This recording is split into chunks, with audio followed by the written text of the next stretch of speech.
ស្មៃចម្លើធម្មជាតិក៏ប្លែកខុសពីធម្មតាជំនួ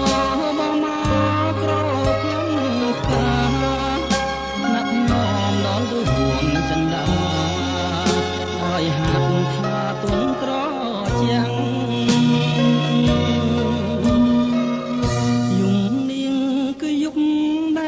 មានផងវាស្នាជួបទេពីដើមដែលចិត្តចំពេងបើខ្លែងឃើញច្បាស់ស្មរដួងទាំងថាពិត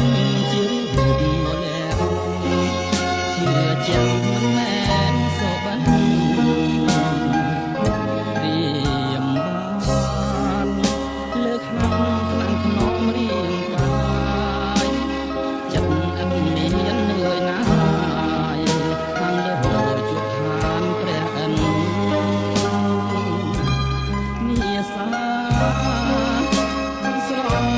ស្រោបយកក្លិន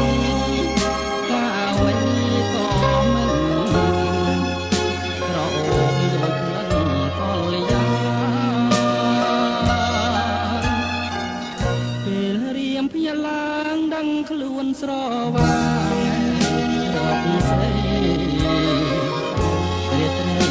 ក៏ខ្លាយជាក្តីខកខានរួមស្នេហ៍ស្រមោលដែលចាប់មិនបានសុបិនបានងំវែងខ្លាំងបានជួបតែស្នេហ៍អត្ថន័យ